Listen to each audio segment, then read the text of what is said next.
Hai anak-anak, di video kali ini kita akan belajar tentang kata penghubung atau konjungsi. Ini adalah pelajaran kelas 4 bab 7 Bahasa Indonesia. Kita langsung aja yuk belajarnya. Anak-anak, konjungsi atau kata penghubung itu merupakan kata atau ungkapan penghubung baik antar kata, antar frasa, antar klausa maupun antar kalimat. Jadi, kata penghubung antar kalimat adalah kata atau ungkapan yang kita gunakan untuk menghubungkan kalimat satu dengan kalimat lainnya. Nah, kata penghubung ini berfungsi untuk memperlancar keterbacaan suatu kalimat. Jadi, anak-anak, kata penghubung ini selalu kita gunakan sehari-hari. Ya, tujuannya itu untuk menghubungkan kalimat satu dengan kalimat lainnya. Nah, di video ini kita akan belajar macam-macam kata konjungsi ya. Yang pertama adalah konjungsi yang menyatakan akibat. Nah, itu ada 3 kata, yaitu oleh karena itu, oleh sebab itu, akibatnya.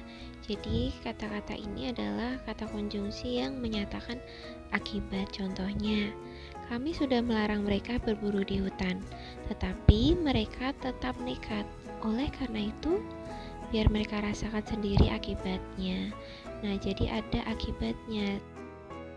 Yang kedua itu adalah konjungsi yang menyatakan pertentangan dengan keadaan sebelumnya. Jadi ini untuk kalimat yang bertentangan, kalian bisa menggunakan konjungsi namun dan juga tetapi. Contohnya, keadaannya memang sudah aman, akan tetapi kita harus tetap waspada. Nah, ini kan bertentangan, meskipun udah aman, kita harus tetap waspada. Selanjutnya adalah konjungsi yang menyatakan lanjutan dari peristiwa. Nah, anak-anak, itu bisa kalian menggunakan kata sesudah itu, setelah itu, dan selanjutnya.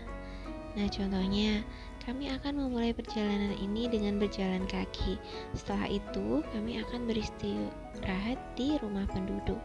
Nah, konjungsi ini itu untuk melanjutkan peristiwa yang terjadi ya. Jadi urutan peristiwa itu bisa menggunakan ini.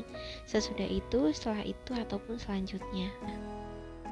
Selanjutnya, konjungsi yang menyatakan pertentangan dalam gagasan. Anak-anak perlu tahu dulu, gagasan itu adalah pendapat kalian. Jadi jika ada pertentangan dengan pendapat itu, kalian bisa menggunakan kata hubung ini atau konjungsi ini. Yang pertama ada biarpun demikian atau biarpun begitu, sekalipun demikian ataupun sekalipun begitu, kemudian ada walaupun demikian atau walaupun begitu, kemudian ada meskipun demikian atau meskipun begitu.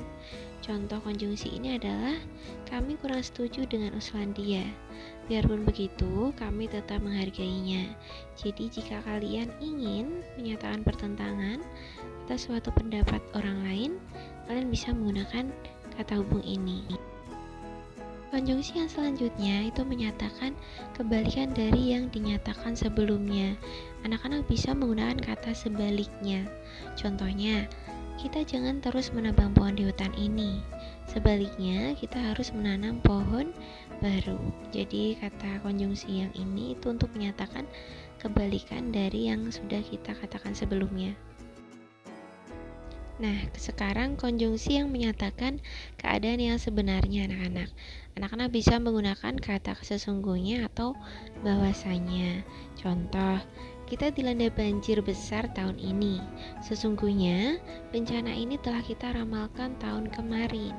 Nah, jadi untuk menyatakan kebenarannya, keadaan sebenarnya, itu bisa kalian gunakan kata ini, sesungguhnya atau bahwasanya. Selanjutnya adalah konjungsi yang menguatkan keadaan yang dinyatakan sebelumnya. Anak-anak bisa menggunakan kata konjungsi malah ataupun bahkan. Contoh, rumah-rumah di Kalimantan kebanyakan didirikan di tepi sungai. Bahkan ada kampung di tengah laut yang dangkal. Jadi kata bahkan atau malah ini untuk memperkuat apa yang sudah kalian katakan sebelumnya. Selanjutnya adalah konjungsi yang menyatakan konsekuensi. Anak-anak bisa menggunakan kata dengan demikian. Contoh, kamu telah setuju dengan persyaratan ini. Dengan demikian, kamu pun harus menanggung semua resikonya. Nah, jadi dengan demikian ini untuk menyatakan sebuah konsekuensi yang sudah kalian lakukan. Nih, seperti contoh ini itu kan kalian sudah setuju dengan syaratnya. Jadi, kalian harus menanggung resikonya. Nah, bisa menggunakan kata dengan demikian ini. Yang terakhir adalah konjungsi yang menyatakan kejadian yang mendahului hal yang dinyatakan sebelumnya. Anak-anak bisa menggunakan kata sebelum itu. Contohnya, polisi hutan menangkap 2 pemburu liar. Sebelum itu, mereka juga menangkap 5 orang pemburu liar. Nah, jadi kata sebelum itu untuk mendahului apa yang sudah kalian katakan sebelumnya. Nah, anak-anak, sekian pembahasan kita kali ini tentang konjungsi atau kata hubung. Semoga dengan penjelasan ini bisa lebih paham ya. Jangan lupa tetap semangat belajar dan sampai jumpa di video berikutnya.